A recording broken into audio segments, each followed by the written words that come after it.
درسقرآن.com آپ کے لیے پیش کرتا ہے تفسیر قرآن مولانا اسلم شیخو پوری صاحب کی آواز میں۔ اور اللہ کہتا ہے یاد کرنے کے لیے آسان، پڑھنے کے لیے آسان اور سمجھنے کے لیے آسان۔ اس کے علاوہ اس مقبول ویب سائٹ پر آپ سنیے معروف عالم دین کے اصلاحی بیانات۔ تو اسلام کا نظریہ یہ ہے انا للہ و انا الیہ راجعون۔ حمد و نعت، بچوں کے لیے اصلاحی کہانیاں اور بہت کچھ۔ محمد کا روضہ قریب آ رہا ہے، بلندی میں اپنا نصیب آ رہا ہے۔ www.darsequran.com۔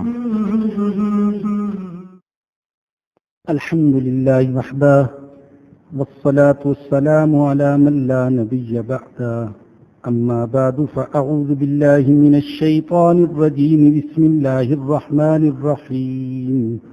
وَلَقَدْ عَلِمْتُمُ الَّذِينَ اعْتَدَوْا مِنكُمْ فِي السَّبْتِ فَقُلْنَا لَهُمْ كُونُوا قِرَدَةً خَاسِئِينَ فَجَعَلْنَاهَا نَكَالًا لِمَا بَيْنَ يَدَيْهَا وَمَا خَلْفَهَا وَمَوْعِظَةً لِلْمُتَّقِينَ۔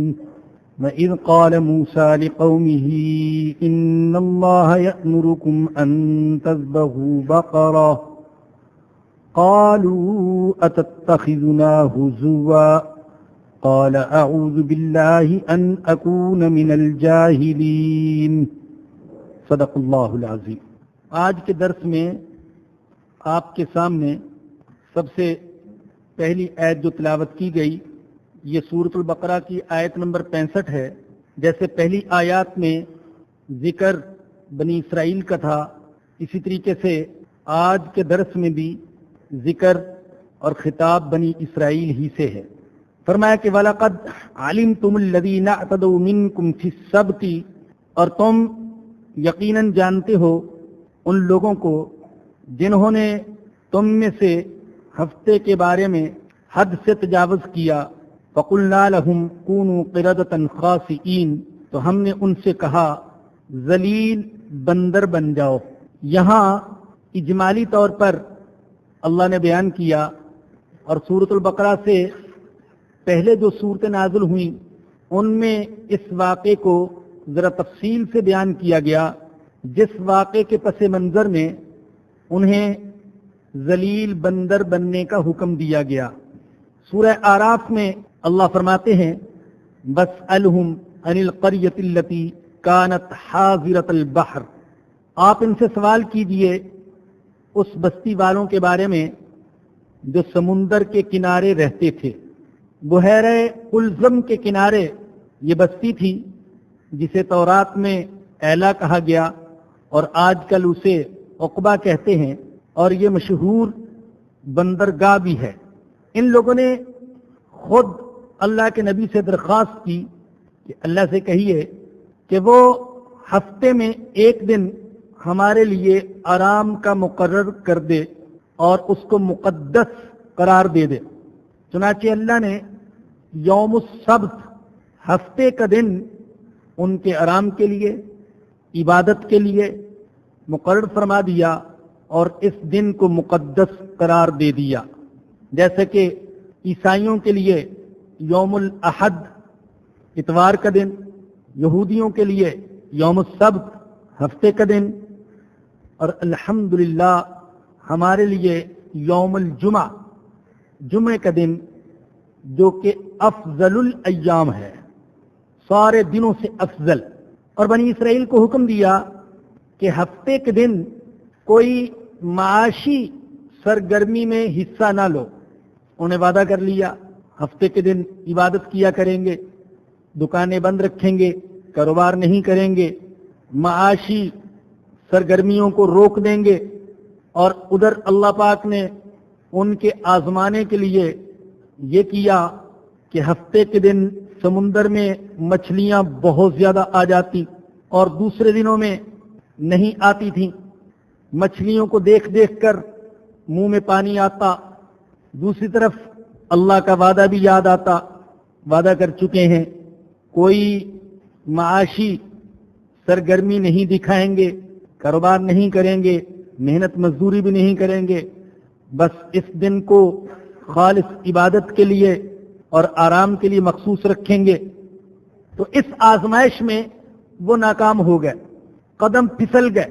یہود کی طبیعت ہیلا ساز تھی، انہوں نے چاہا کہ ایسی تدبیر کریں کہ ان مچھلیوں سے بھی محروم نہ رہیں اور اللہ بھی ناراض نہ ہو۔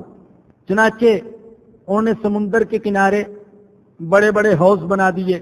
جب ہفتے کے دن ان حوضوں میں پانی اور مچھلیاں بھر جاتی تو پھر بند لگا دیتے اور اس سے فارغ ہو کر عبادت کے لیے بیٹھ جاتے۔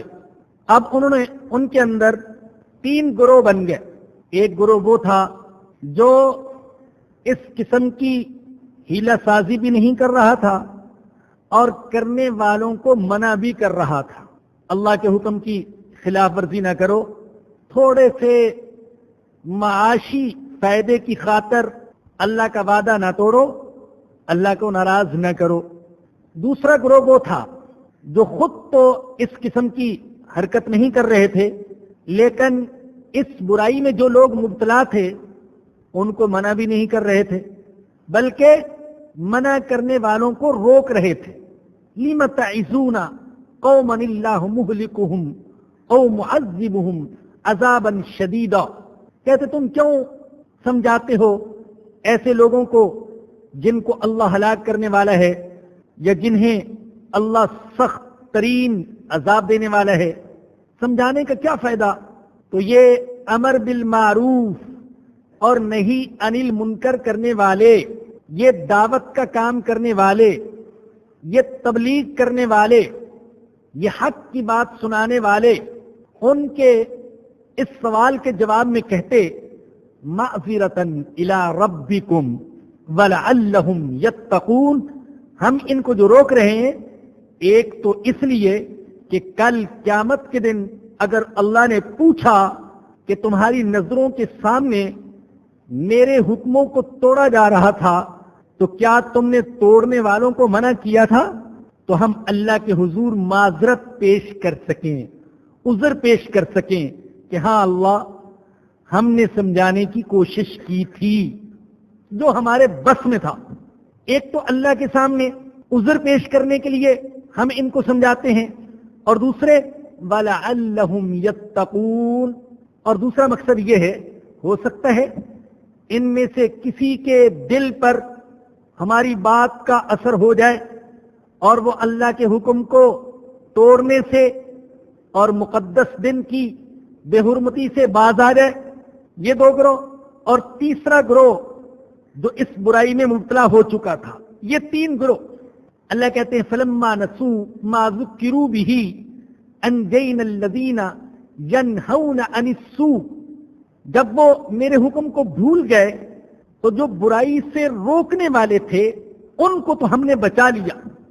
وَأَخَذْنَا الَّذِينَ ظَلَمُوا، لیکن جو ظالم تھے ہمارے حکم کو توڑنے والے، ان کو ہم نے ان کے گناہ کی وجہ سے سخت عذاب میں پکڑ لیا۔ نجات اس گروہ کو ملی جو برائی سے روک رہا تھا۔ جان لیجئے اللہ نے اس گروہ کا کوئی ذکر نہیں کیا جو خود تو برائی میں مبتلا نہیں تھا مگر برائی سے روک بھی نہیں رہا تھا۔ اور ہمارے آقا حضرت محمد الرسول اللہ صلی اللہ علیہ وسلم نے سمجھایا کہ اے میرے امتیوں، اگر تم برائی ہوتے ہوئے دیکھو تو برائی سے روکو۔ جن لوگوں کو اللہ نے طاقت، اقتدار، اختیار دیا ہے وہ قوت اور طاقت سے روکیں، ہاتھ سے روکیں۔ جن کے پاس اختیار نہیں زبان سے روک سکتے ہیں، زبان سے روکیں۔ اور فرمایا کہ اگر تم بالکل ہی بے بس ہو، اندیشہ ہے کہ اگر ہم نے زبان سے روکا تو جان چلی جائے گی، جسم کو نقصان پہنچنے کا خطرہ ہے، تو کم از کم دل سے تو برائی کو برا سمجھو۔ مَن رَآ مِنکُم مُنکرًا فَلْیُغَیِّرْہُ بِیَدِہِ یستطیع فَبِلِسَانِہِ فَمَن لَم یستطع فَبِقَلْبِہِ وذالک اضعف الایمان، اور دل سے برا سمجھنا یہ ایمان کا سب سے کمزور درجہ ہے۔ جو لوگ برائی ہوتے ہوئے دیکھتے ہیں اور دل سے بھی اس کو برا نہیں سمجھتے، برائی سے سمجھوتا کر چکے، انہیں ٹھیس نہیں پہنچتی، تکلیف نہیں پہنچتی، تو ایسے لوگوں کو اپنے ایمان کی فکر کرنی چاہیے۔ اور میں اور آپ اگرچہ بازار میں، معاشرے میں، شہر میں، ملک میں ہونے والی برائیوں کو ہاتھ سے نہیں روک سکتے، لیکن اپنے گھر میں تو ہونے والی برائیوں کو ہاتھ سے روک سکتے ہیں۔ وہاں تو ہمارا اختیار ہے، وہاں تو ہمارا اقتدار ہے، وہاں کے تو ہم مسئول ہیں۔ کلکم مسئول وکلکم مسئول عن رعیتہ، تم میں سے ہر شخص مسئول ہے، ذمہ دار ہے، حکمران ہے اپنے اپنے دائرہ اختیار میں، اور تم میں سے ہر ایک سے قیامت کے دن اپنی رعیت، اپنی حکومت، اپنی سلطنت، چاہے وہ گھر کی چار دیواری تک ہی محدود کیوں نہ ہو، اس کے بارے میں سوال کیا جائے گا۔ تیرے گھر میں میرے حکم ٹوٹ رہے تھے، حرام کھایا جا رہا تھا، بدکاری ہو رہی تھی، فحش فلمیں چل رہی تھیں، گانے سنے جا رہے تھے، بے پردگی ہو رہی تھی، تم نے میرے حکموں کو زندہ کرنے کے لیے اور برائی سے روکنے کے لیے کیا کیا؟ یہ سوال ہم میں سے ہر ایک سے قیامت کے دن کیا جائے گا، اور اس سوال کا جواب دینے کے لیے ہمیں آج ہی سے فکر کرنی ہوگی۔ میں آپ سے نہیں کہتا کہ آپ ڈنڈا اٹھا لیں اور گھر والوں کو سیدھا کر دیں، نہیں، حکمت کے ساتھ، محبت کے ساتھ، درد کے ساتھ، پیار کے ساتھ، اور اللہ سے مانگ مانگ کر تو آپ کر سکتے ہیں۔ ہم میں سے کتنے جو اپنے گھر والوں کے لیے، اپنے خاندان والوں کے لیے، اپنے جاننے والوں کے لیے ہدایت کی دعا کرتے ہوں کہ اللہ کوشش کرنا، میرا کام تھا وہ میں نے کی، لیکن دلوں کو بدلنا، ہدایت دینا، یہ تیرا کام ہے، تو ہی میرے گھر والوں کو، میرے اہل و عیال کو، میرے عزیزوں کو ہدایت دے دے۔ تو بہرحال ان لوگوں پر عذاب آیا، اور عذاب بھی بڑا سخت، وہ یہ کہ اللہ فرماتے فَقُلْنَا لَهُمْ كُونُوا قِرَدَةً خَاسِئِينَ، ہم نے ان سے کہا ذلیل بندر بن جاؤ۔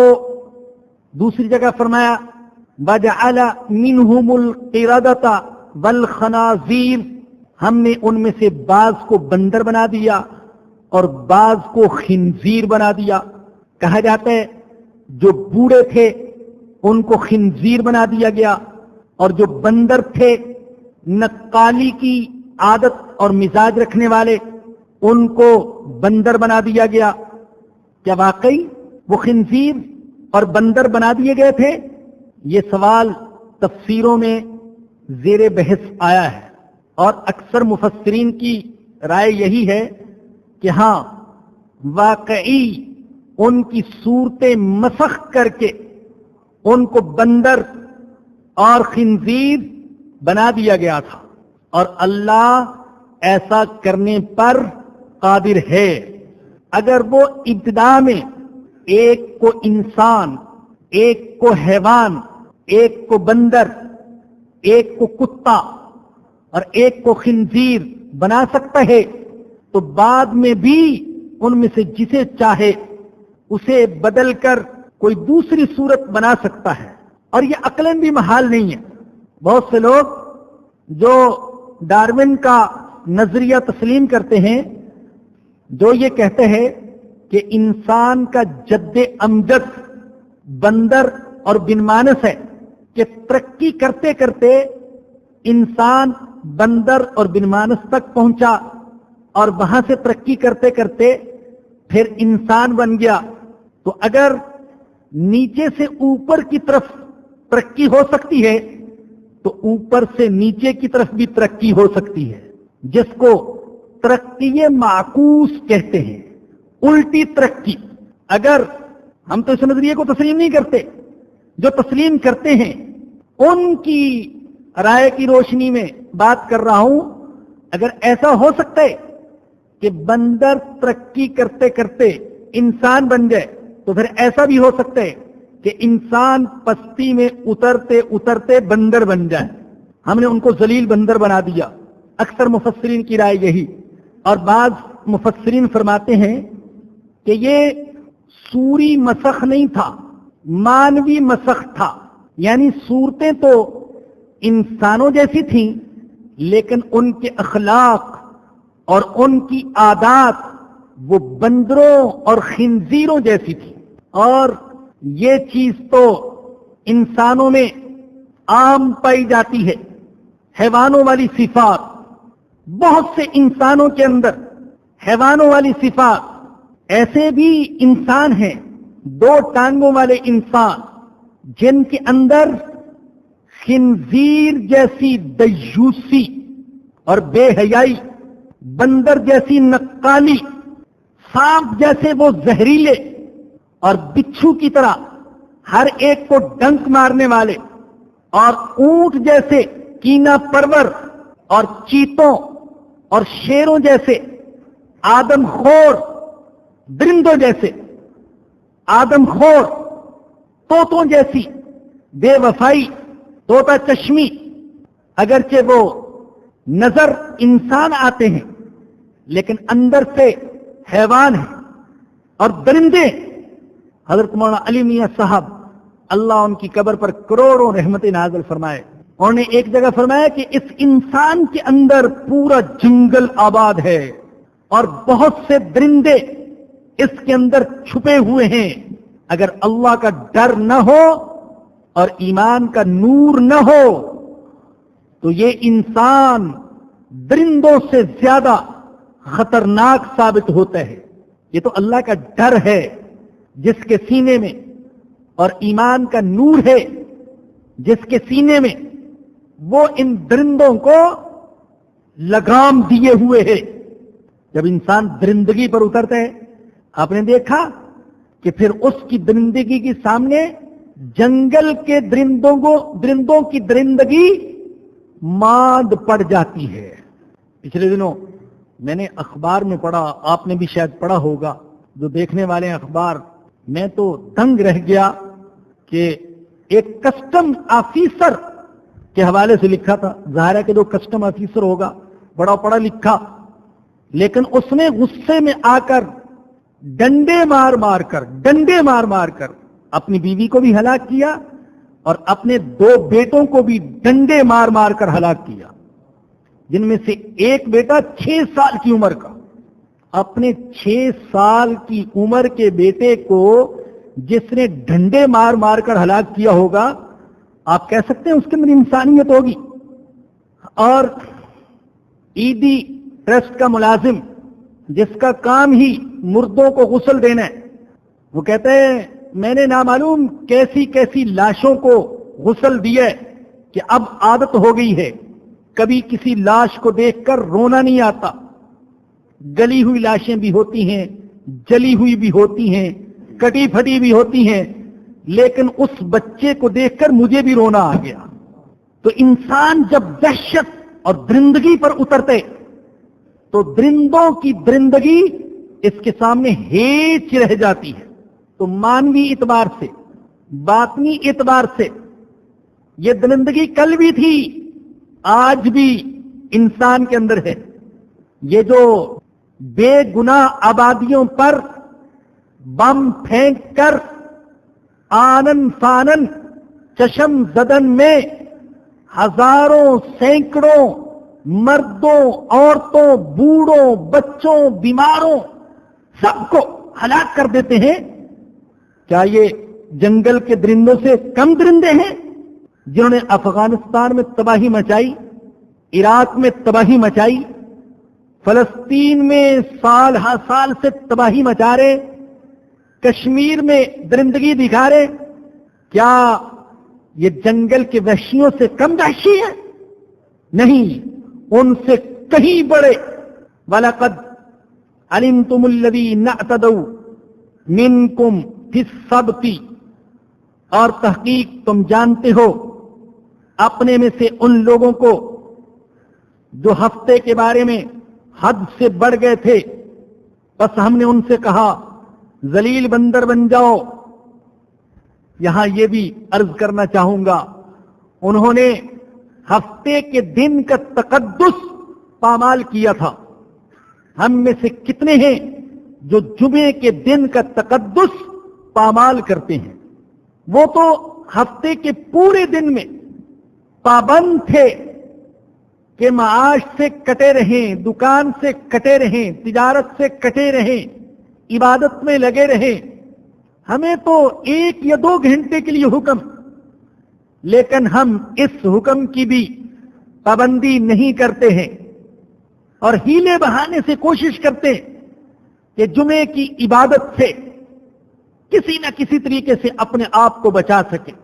اگر ہماری شمولیت بھی ہو تو محض خطبہ سننے اور نماز کی ادائیگی تک زیادہ وقت ہمارا نہ لگے، حالانکہ ہمارے اللہ نے تو ہمیں حکم یہ دیا، اور ہمارے دین میں تو یہ ہے کہ جب نماز ادا کر لو تو جاؤ وابتغوا من فضل اللہ، اور اللہ کا فضل تلاش کرو، جاؤ دکان کھولو، جاؤ تجارت کرو، جاؤ مزدوری کرو، میں اجازت دیتا ہوں، میں اللہ اجازت دیتا ہوں۔ ایک بزرگ کے بارے میں سورہ جمعہ میں آپ کو سنایا تھا، وہ جمعے کی نماز ادا کرتے، اس کے بعد مسجد سے نکلتے، مسجد کے دروازے پر کھڑے ہو کر کہتے اللہ تو نے بلایا، میں آ گیا اور نماز ادا کر لی، اور تو نے حکم دیا کہ جب نماز ادا کر لو تو جاؤ میرا فضل تلاش کرو، تو اللہ میں تیرا فضل تلاش کرنے کے لیے جا رہا ہوں، تو مجھے اپنا فضل عطا فرما دے۔ تو ہفتے کے دن کے تقدس کو پامال کرنے کی وجہ سے انہیں بندر بنا دیا گیا۔ اللہ فرماتے فَجَعَلْنَاهَا نَكَالًا لِمَا بَيْنَ يَدَيْهَا، ہم نے اگلوں پچھلوں کے لیے اسے عبرت کا سامان بنا دیا، وَمَوْعِظَةً لِّلْمُتَّقِينَ، اور پرہیزگاروں کے لیے نصیحت۔ یہاں ایک اور بات کی بھی وضاحت، یہ جو یہود ہیلہ سازی کرتے تھے کہ سمندر کے کنارے حوض بنا لیے، ان میں مچھلیاں بھر لیتے، پکڑتے نہیں تھے، بند لگا دیتے، پکڑتے اتوار کے دن تھے، اور کہتے کہ ہم نے ہفتے کے دن مچھلیاں پکڑی تو نہیں ہے، ہیلہ سازی کرتے۔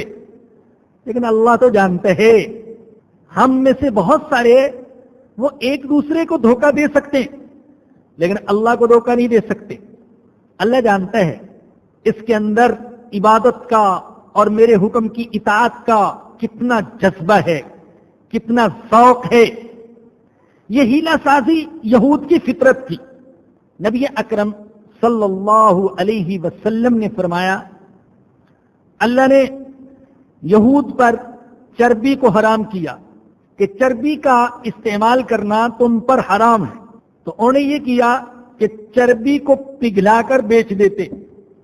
ایک تو چربی پگھل گئی تو تیل بن گئی، اور دوسرا خود نہ استعمال کرتے، دوسروں کو بیچ دیتے۔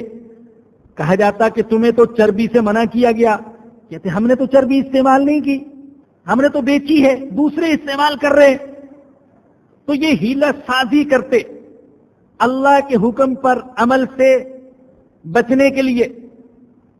یہ ایسا ہی ہے جیسا کہ ہمارے لیے شراب حرام، اور ہم خود تو شراب استعمال نہ کریں، لیکن شراب کا کاروبار شروع کر دیں، بیچیں، اور کہیں کہ ہم تو شراب استعمال نہیں کر رہے، ہم نے تو بیچی ہے، اللہ نے کہا تھا نہ پیو، ہم نہیں پی رہے، دوسرے پی رہے، تو ہیلہ سازی۔ تو جان لیجئے کہ اللہ کے حکم پر عمل کرنے کے لیے اور شریعت کے دائرے میں رہتے ہوئے ہیلہ جائز ہے، لیکن اللہ کے حکم پر عمل سے بچنے کے لیے ہیلہ کرنا حرام ہے، ناجائز۔ حضرت یوسف علیہ السلام نے بھی تو ہیلہ کیا تھا اپنے بھائی بنیامین کو روکنے کے لیے۔ پیالہ ان کی بوری میں چھپا دیا. تفصیل کا موقع نہیں ہے، انشاءاللہ اللہ پاک نے سورہ یوسف تک پہنچایا تو وہاں پر یہ بیان ہوگا. حضرت ایوب علیہ السلام نے بھی تو ہیلا کیا. آپ جانتے ہیں اللہ کی طرف سے آزمائش آئی، سب چھوڑ گئے. ایک بیوی تھی جو خدمت کرتی رہی، وفا شعار بیوی، لیکن ایک دن اس نے کوئی خلاف طبع بات کہہ دی. حضرت ایوب علیہ السلام کو غصہ آ گیا، فرمایا کہ تندرست ہو گیا تو تجھے 100 لکڑیاں ماروں گا. اللہ نے صحت عطا فرما دی. اب ایک طرف اپنی قسم اور نظر اور دوسری طرف بیوی کی وفا اور خدمت اور ایثار، کیا کروں؟ اللہ نے رہنمائی فرمائی، وَخُذْ بِيَدِكَ ضِغْثًا فَاضْرِبْ بِهِ وَلَا تَحْنَثْ.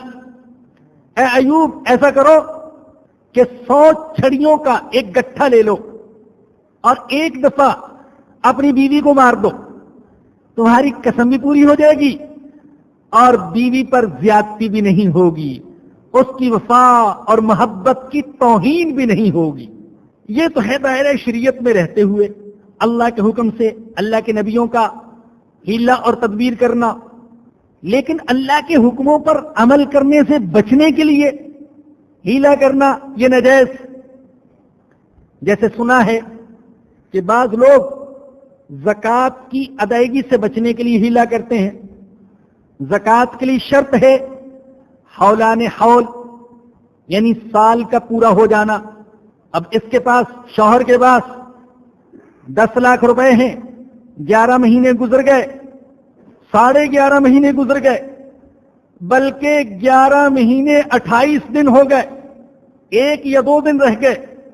اب وہ لاکھوں روپیہ بیوی کو دیتے ہیں، یہ تم لے لو، اور کہتے ہیں میرے اوپر تو سال پورا ہی نہیں ہوا، 11 مہینے 28 دن یہ روپیہ میرے پاس تھا اور اس کے بعد تو میں نے بیوی کو ہبہ کر دیا. اور بیوی نے بھی یہی کیا، 11.5 مہینے وہ پیسہ اپنے پاس رکھا. جب زکوٰۃ کی ادائیگی کا وقت آیا تو اب شوہر کو دے دیا. نہ اس پر زکوٰۃ فرض نہ اس پر زکوٰۃ فرض. مفتی سے پوچھیں گے کہ اگر سال پورا نہ ہو تو زکوٰۃ آئے گی نہیں آئے گی؟ مفتی تو کہہ دے گا زکوٰۃ نہیں آئے گی، لیکن اللہ کہے گا میں تیری بددھیانتی کو جانتا ہوں، مال میرا دیا ہوا اور کمبخت اس لاکھوں دیے ہوئے مال میں سے چند ہزار دینے کے لیے ہیلے بہانے کرتے. میں تیری بدنیتی کو اور مکاری کو خوب جانتا ہوں.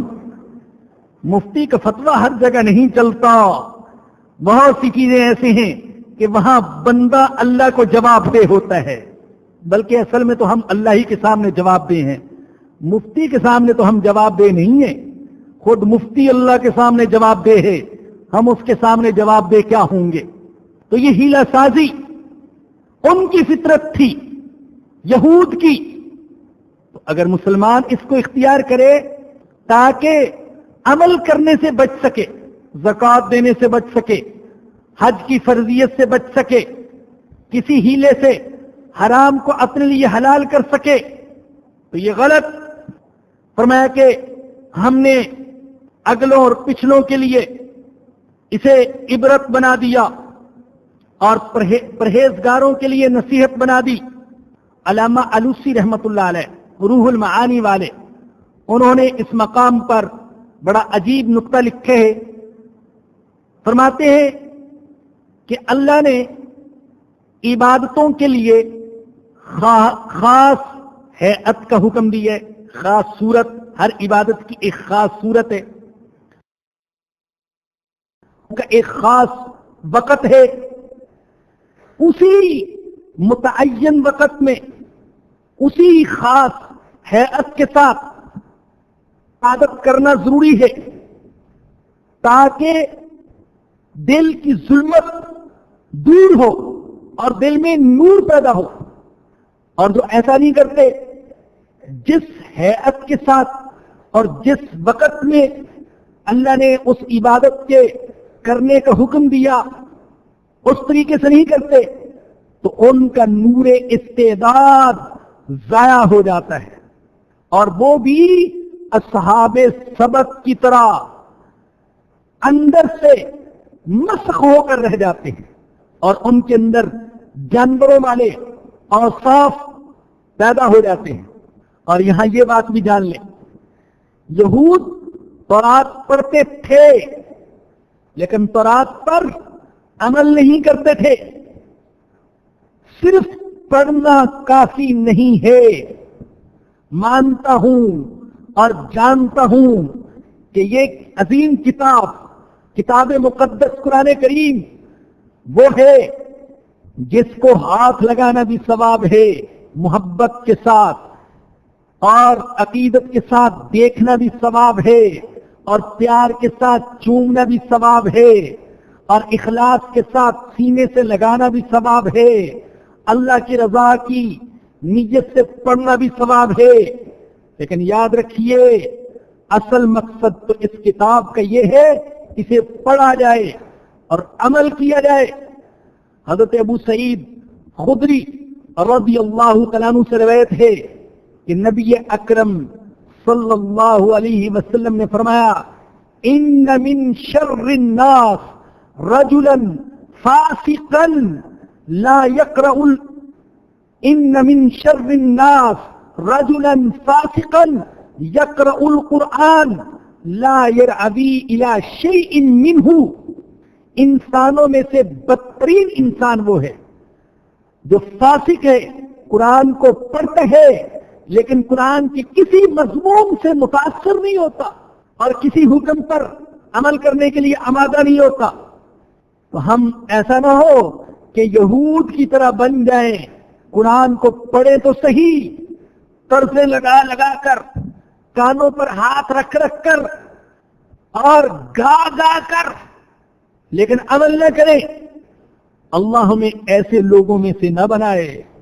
یہ آقا کا فرمان ہے، قیامت کے قریب بہت سے ایسے لوگ ہوں گے قرآن پڑھیں گے لیکن قرآن حلق سے نیچے نہیں اترے گا، حلق سے اوپر تک ہی ہوگا۔ تو یہود کی اس حرکت میں ہمارے لیے عبرت کا سامان کہ تورات پڑھتے تھے مگر عمل نہیں کرتے تھے۔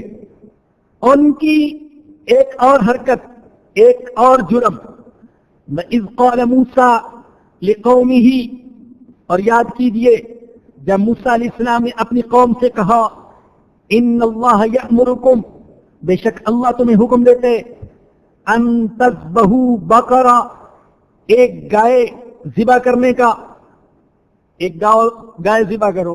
آگے آ رہا ہے گائے ذبح کرنے کا کیا مقصد تھا وہ بھی عرض کیا جائے گا، لیکن ایک اور بھی مقصد تھا، وہ تھا ان کے دلوں میں گائے کی جو محبت سمائی ہوئی تھی اس محبت کو بھی ذبح کروانا مقصود تھا، کیونکہ اللہ کہتے ہیں وَأُشْرِبُوا فِي قُلُوبِهِمُ الْعِجْلَ بِكُفْرِهِمْ، ان کے کفر کی وجہ سے بچڑے کی محبت ان کے دلوں میں پیوست کر دی گئی تھی، پلا دی گئی تھی انہیں بچڑے کی محبت، تو اس محبت کو بھی نکالنا مقصود تھا۔ اور آپ جانتے ہیں کہ اس سورت کا نام سورۃ البقرہ ہے، اور شاید میں نے عرض کیا یا نہیں،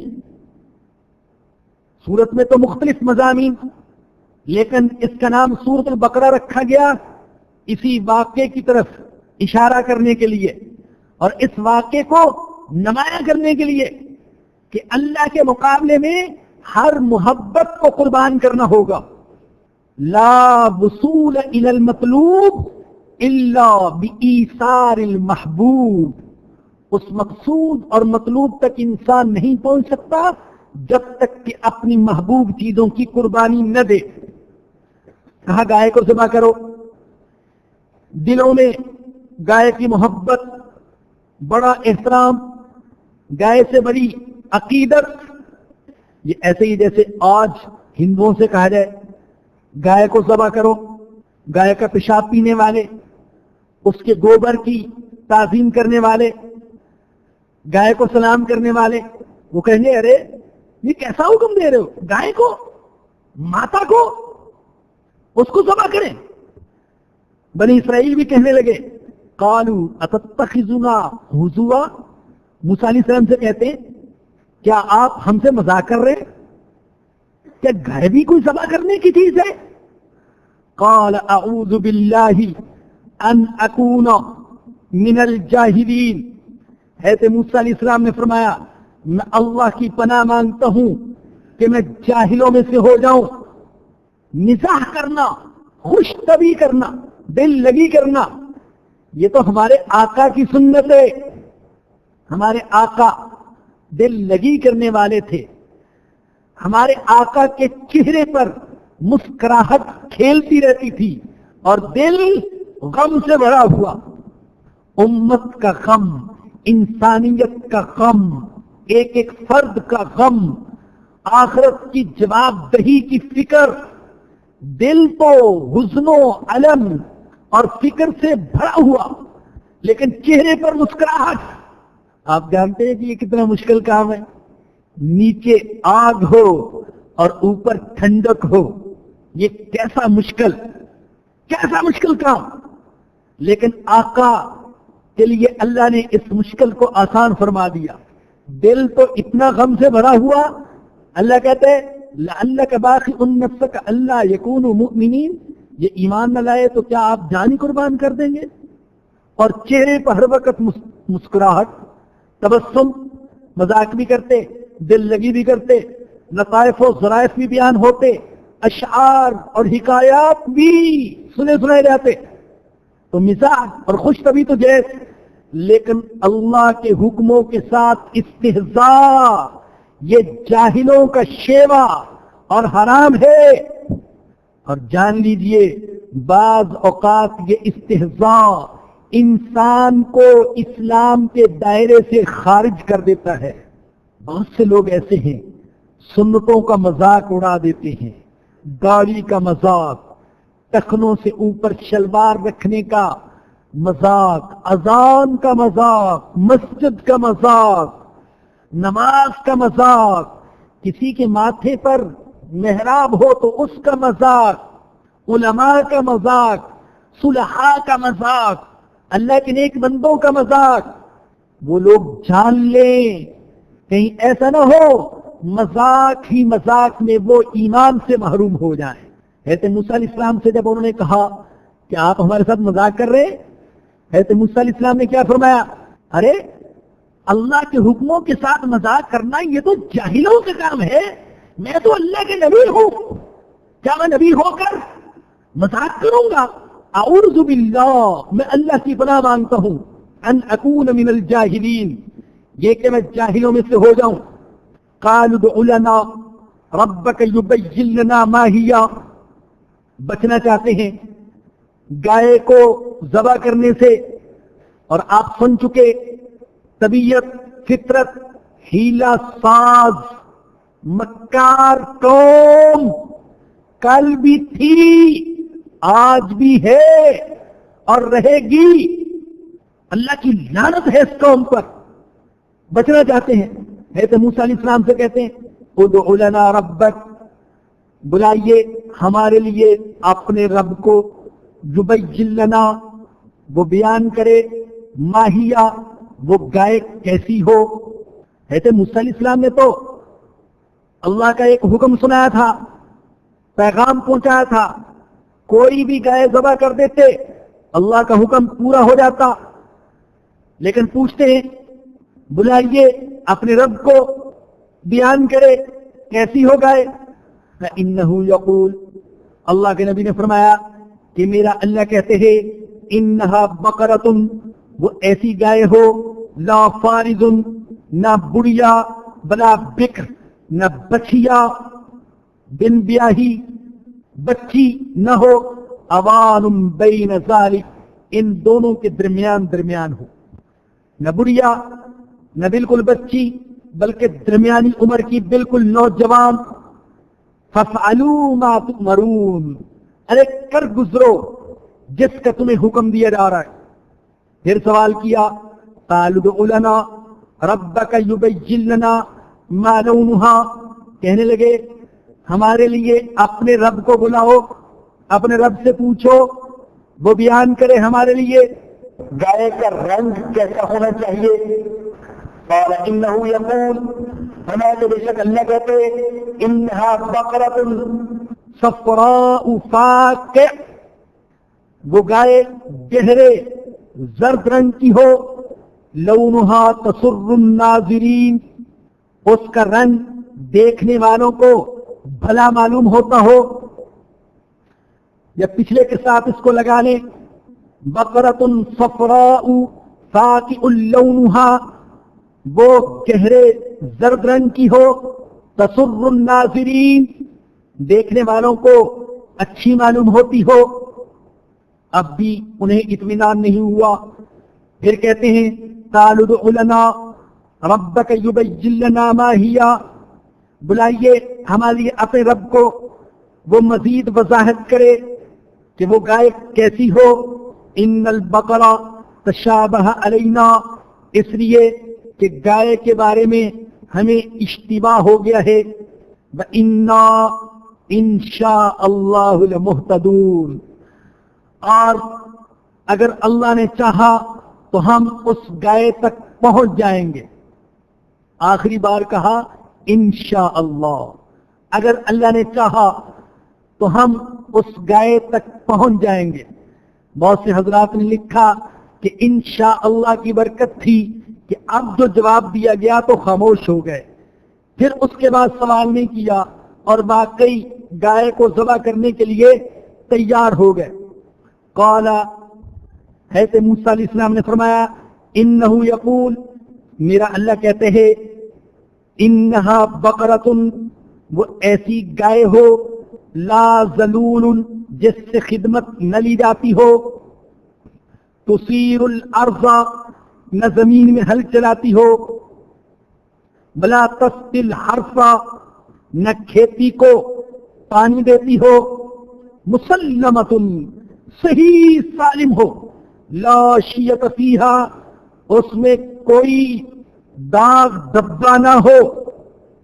اللہ اکبر، یہ آخر میں فرمایا ایسی گائے ہو جس سے خدمت نہ لی گئی ہو، نہ کبھی اس نے ہل چلایا ہو، نہ کھیتی کو پانی دیا ہو، اور اس میں کوئی عیب بھی نہ ہو۔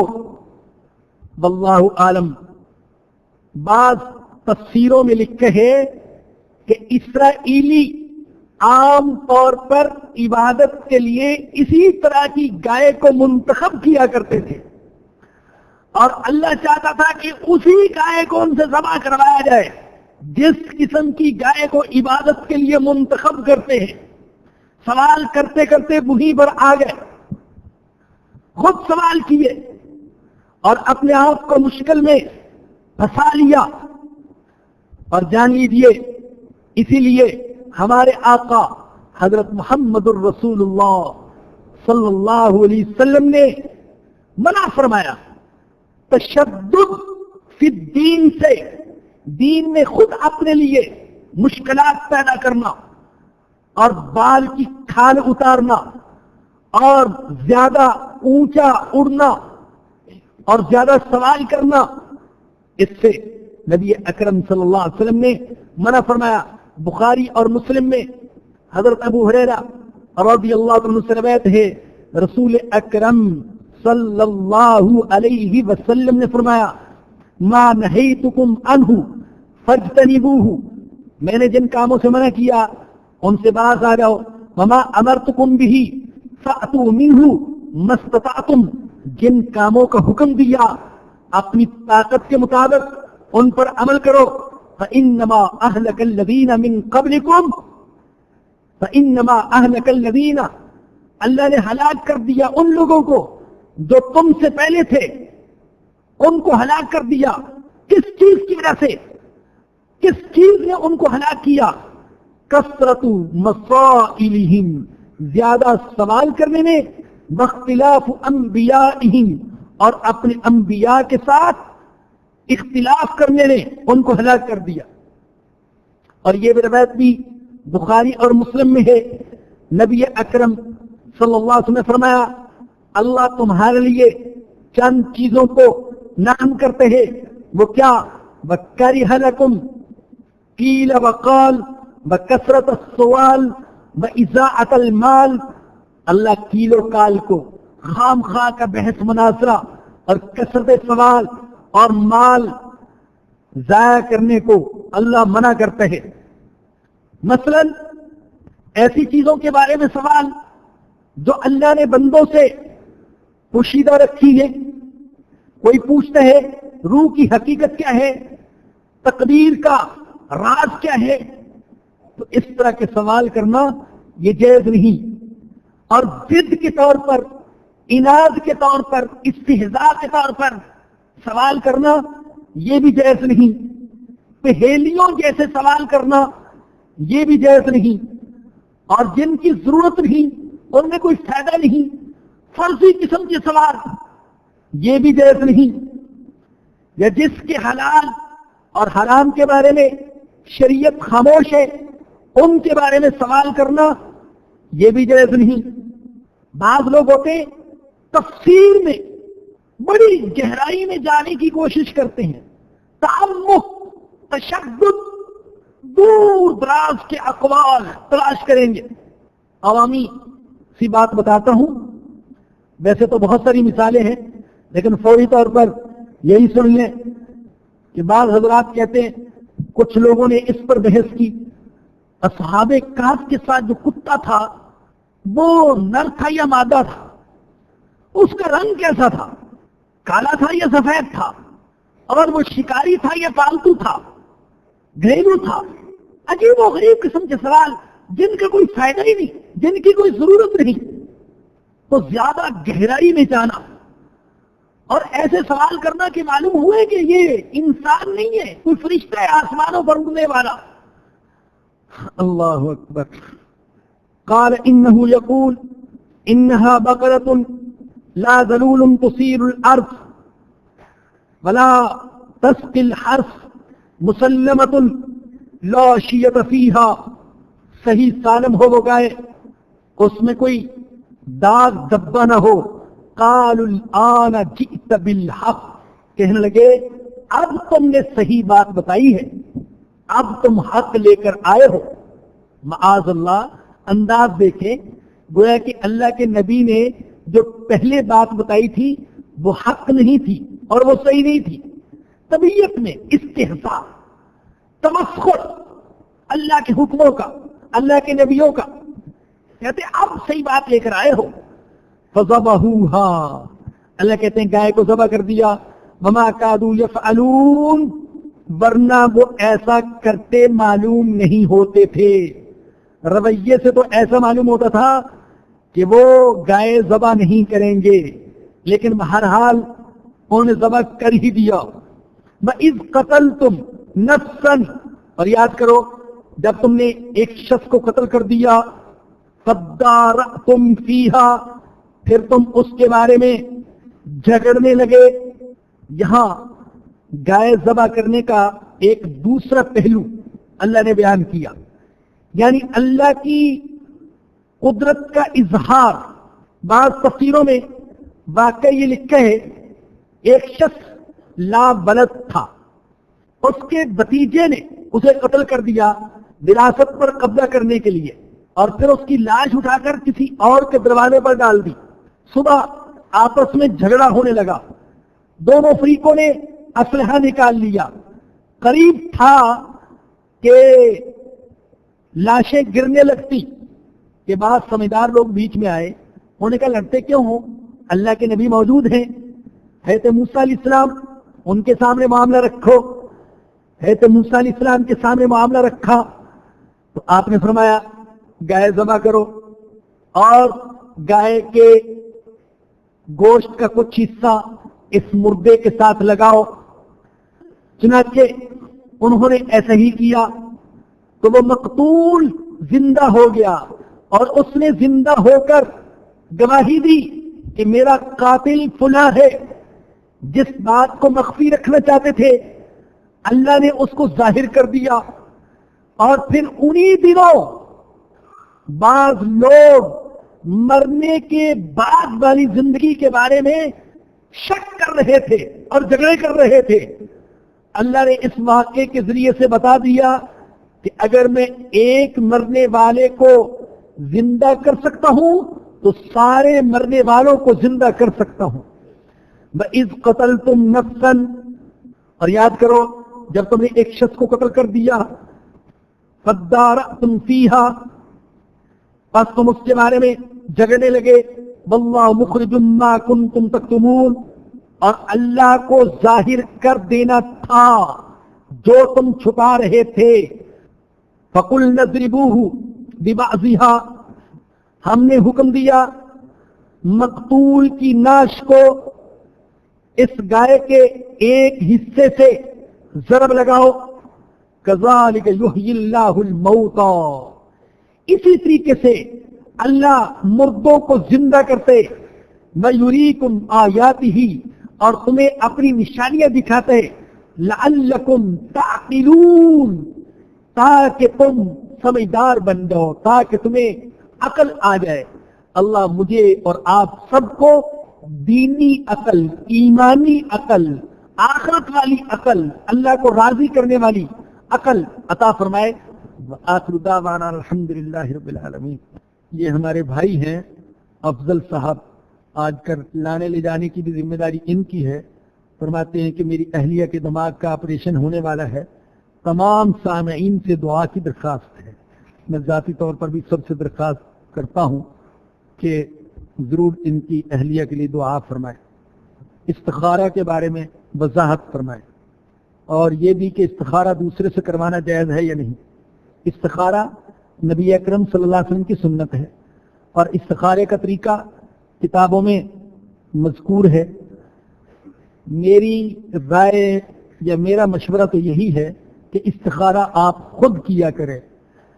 اگر کوئی بہت اللہ کا نیک بندہ ہو اس سے تو کہہ دیں میرے لیے استخارہ کریں، لیکن یہ جو کاروباری بیٹھے ہیں مفت خورے، تعویذ فروش، ان سے استخارہ مت کروایا کریں. یہ دل سے استخارے نہیں کرتے ہیں اور یہ دل سے دعا نہیں کرتے ہیں. ان کی نظر آپ کی پریشانی پر نہیں ہوتی، ان کی نظر آپ کی جیب پر ہوتی ہے.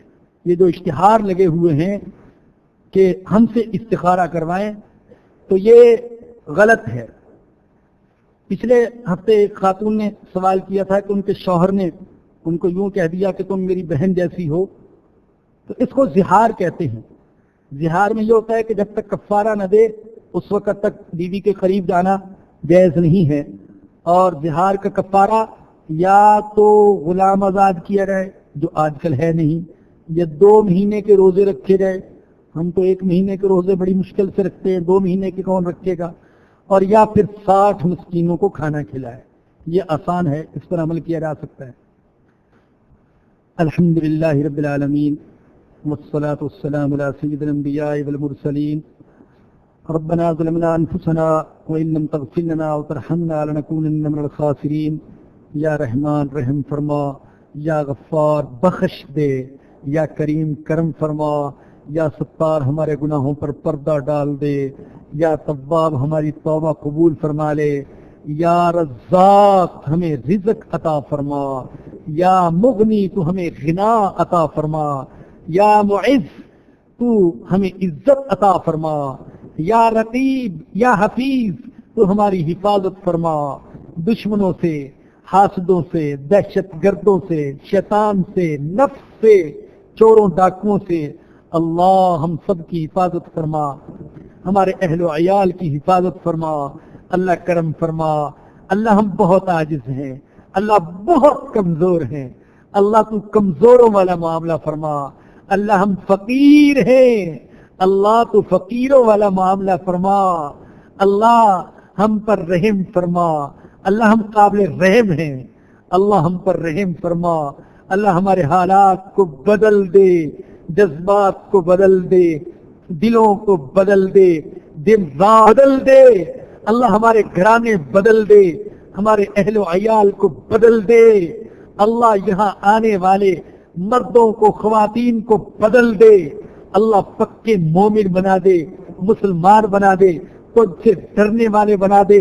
تیری کتاب پر، تیری ذات پر، تیری صفات پر، تیرے وعدوں پر، تیری وعیدوں پر، تیری جنت پر، تیری دوزخ پر اللہ یقین کرنے والے بنا دے، اللہ یقین عطا فرما دے، اللہ ہمارے دل ہمارے سینے یقین سے خالی ہو گئے، اللہ ہمیں یقین عطا فرما دے، اللہ یہودیوں والی ہیلا سازیوں سے اور شرارتوں سے اور خباثتوں سے اللہ بچنے کی توفیق عطا فرما دے، اللہ صحابہ کے نقش قدم پر چلانا، یہود و نصارہ کے نقش قدم پر چلنے سے بچا لینا، اپنے فضل و کرم سے بچا لینا، اللہ جتنے ساتھیوں نے اپنی پریشانیوں بیماریوں کے بارے میں لکھا، اللہ تو سب پر کرم فرما، سارے بیماروں کو شفا عطا فرما، اللہ سارے پریشان حالوں کی پریشانیوں کو دور فرما، سارے بے روزگاروں کو روزگار عطا فرما،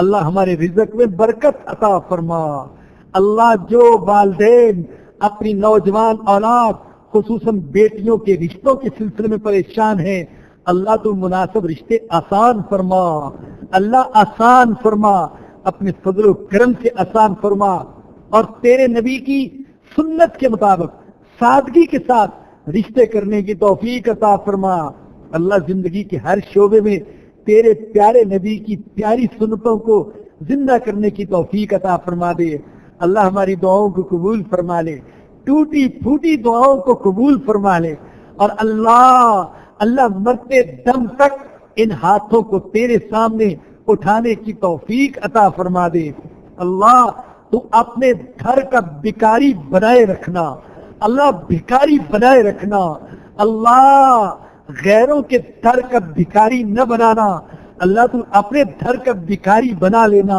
اور بنائے رکھنا، اللہ اسی حالت میں موت عطا فرما دینا، اللہ ہمارے مرحومین کی مغفرت فرما، ان کے گناہوں کو معاف فرما، نیکیوں کو قبول فرما، یا رب یا رحمان، یا اللہ یہ جو درس کا آغاز ہوا محض اپنے فضل و کرم سے، یا اللہ پورا قرآن اس درس میں ختم کرنے کی اور سننے سنانے کی توفیق عطا فرما دے، ربنا آتنا فی الدنیا حسنۃ وفی الآخرۃ حسنۃ وقنا عذاب النار، ربنا تقبل منا انك انت السميع العليم وتب علينا انك انت التواب الرحيم، صلی اللہ تعالی علی رسوله بخیر خلقه سیدنا و مولانا محمد وآلہ وصحبہ واہل بیتہ اجمعین، آمین برحمتک یا ارحم الراحمین۔